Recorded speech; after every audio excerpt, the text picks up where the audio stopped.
Okay, I hope this is working.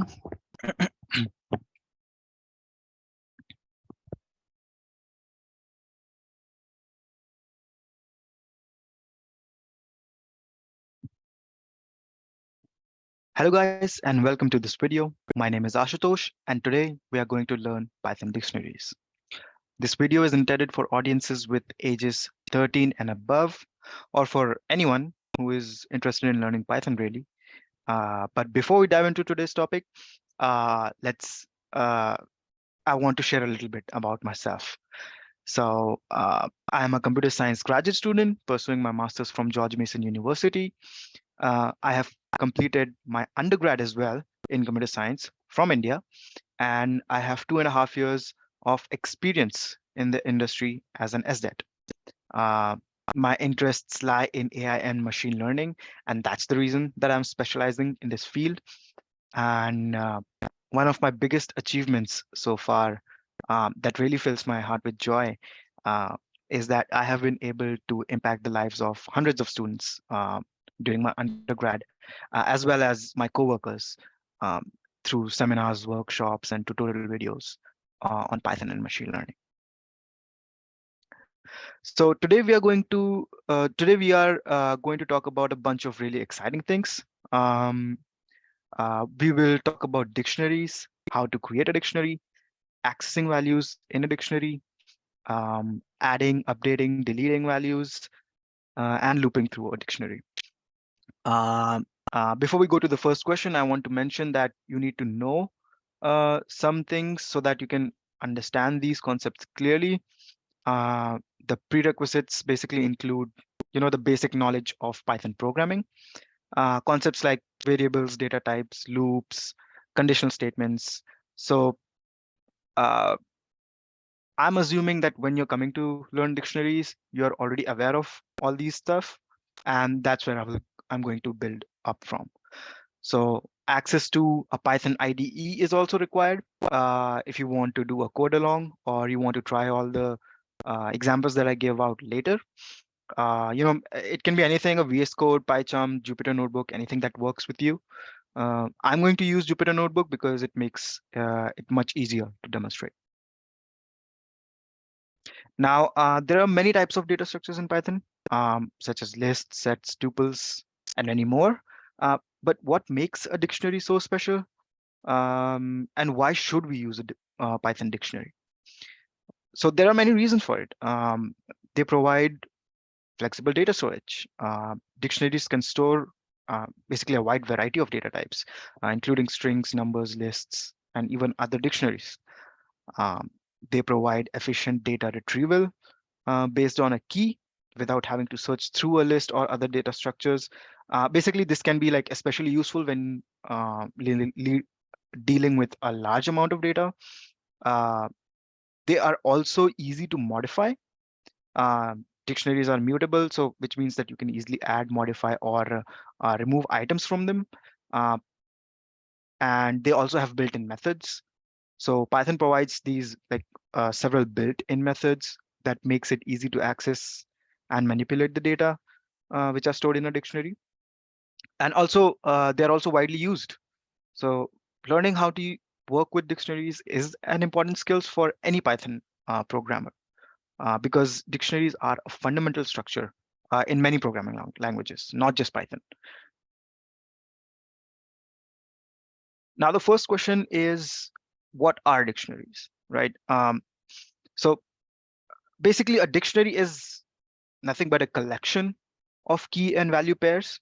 Um, each key in the dictionary maps to a specific value. Uh, think of it like a real world a dictionary, right? Um, oops.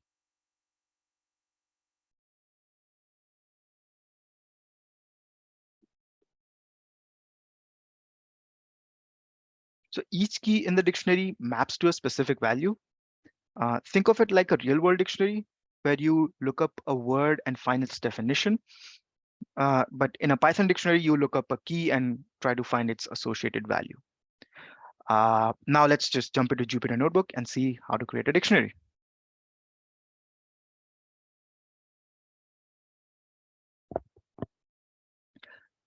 Okay, so here we have the Jupyter Notebook open.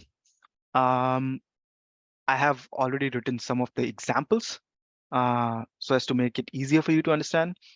Um, let's see. So in order to create a dictionary, right, we just have to first declare a variable name. You have to use the assignment operator. And then in the curly braces, we mention the key value pairs. So you can see here the key is name separated by colon. The value is groceries. So let's say this shopping list is for groceries. You want to shop groceries. So the name of the shopping list could be groceries. So this is what basically it means. The key value can be anything basically. Um, in this case, it is quantity colon 10. You want to buy 10 of some things, and maybe the items that you want to buy are apples, bananas, and oranges. So if I see what this shopping list looks like, this is what it looks like, right? So this is nothing but a dictionary under curly braces, separated by comma and defined as key value pair. Now, let's see another example, user info. We're just mentioning that if this user is an admin or not, what's his name, what's the contact info, and this is what this dictionary looks like. Now, one thing that you might have seen is that we can nest an entire list into a dictionary. And similarly, we can nest an entire dictionary into a dictionary. You see a curly braces here, right? This means that we can go any number of levels inside a dictionary and put another dictionary inside it, right? So that really helps in these kind of defining these kind of data. So for example, if you want to define a user's info, what is the contact information for that user? Uh, you want to give its phone number and email as well. This comes really in handy, the nested property of this data structure. Now, a couple of things to remember here. Keys should be unique in a dictionary. That means, the name, this key here, this cannot repeat. So you cannot have name groceries and then comma and then again, let's say name bakeries, right? So that cannot happen. Also, just open and close braces, they create an empty dictionary. So if I define this, my dict equals to uh, open and close braces, you can see that my dictionary here is empty. Now, similarly, the dict constructor, it builds directly, from the sequence of key value pairs that you provide.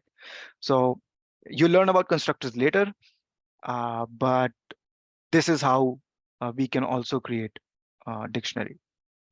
And if you have gone through list already, you know about list comprehensions. And similarly, we have dictionary comprehensions.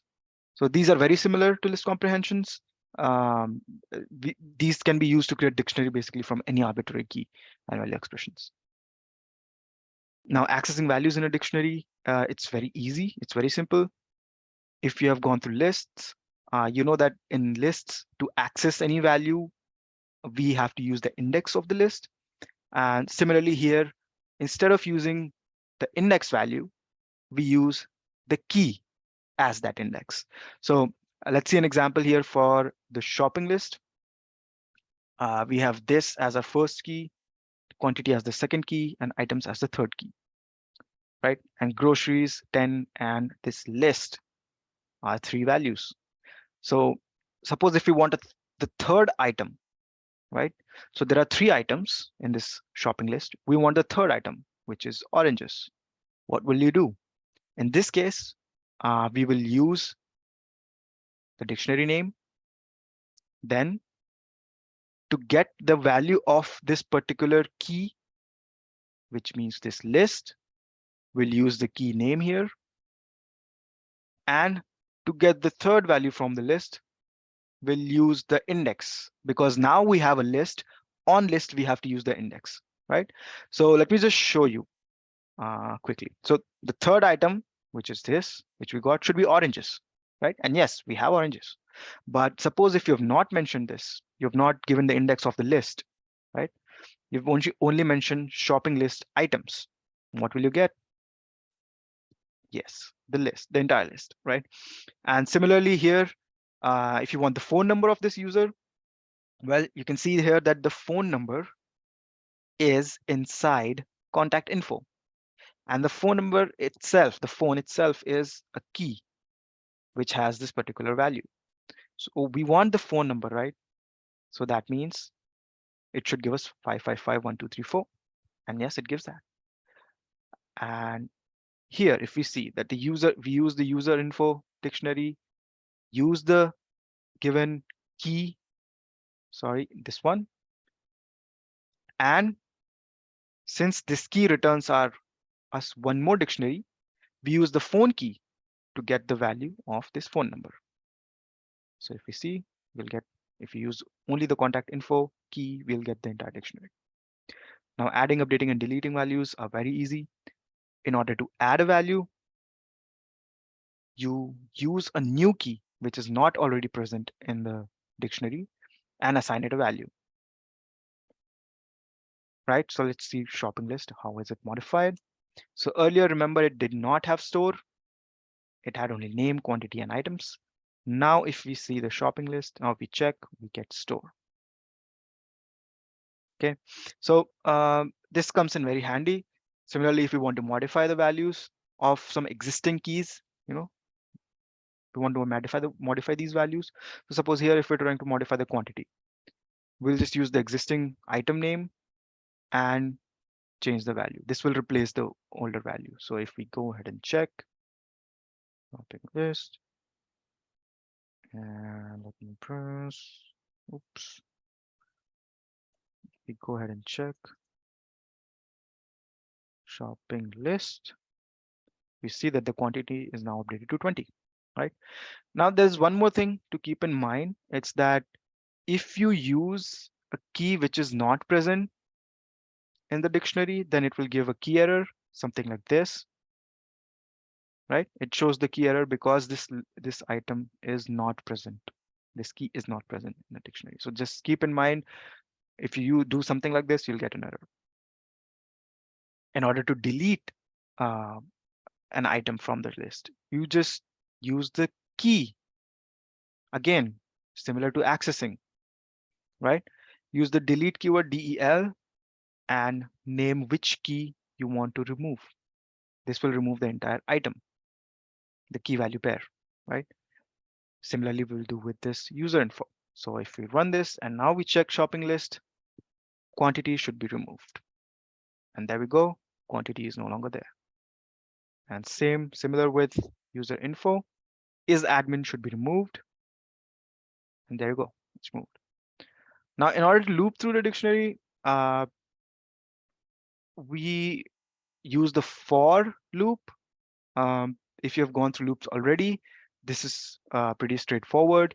You use the in keyword to go through each of these items, each of these key value pairs in the dictionary. So here, if you want to get loop through the keys, you only want the keys. So you use the dictionary name, and you can use here any variable name you want. I'm using key here because it's descriptive. You can use anything here. And if you print this, this will give you the key. So if I run this, you see these are the key name, quantity, items, name, quantity, and items. Now, if you want to loop through values in a dictionary, we have a method called dot values, which will give you the values of all the items here. Now, if you print this, we get the values of grocery 10 and the list, right? Groceries 10 and this list. Similarly, for user info, we'll get the value false, John, and this dictionary. Okay. One last thing, which is very important, is if you want to loop through the entire key value pairs, this is the one I would say it's used most often, or I have used most often. But yeah, if you use the dot items method, then you can loop through both key and value. So if I run this, you can see it prints both the key and the value, key and its corresponding value, right? So that's pretty much it. Um,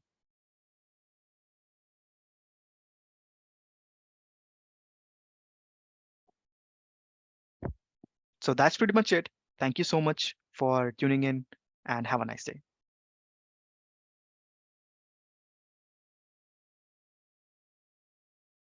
So that's pretty much it on the code demo side.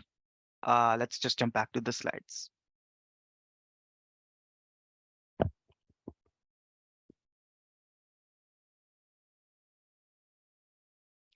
So coming back to the conclusion, uh, So coming to the conclusion, dictionaries are very fundamental data structures in Python. Uh, they provide efficient ways to store and retrieve data based on the key, so you don't have to, look through all of the values in any other data structures. Um, Dictionary can store a wide variety of data types, and they are also mutable, which means you can add and modify data easily. Uh, Python provides a lot of built-in methods for working with dictionaries, such as .items, .values, .keys. Uh, and learning how to work with dictionary is a really important skill for any Python programmer to have. Thank you so much for tuning in. Have a good day.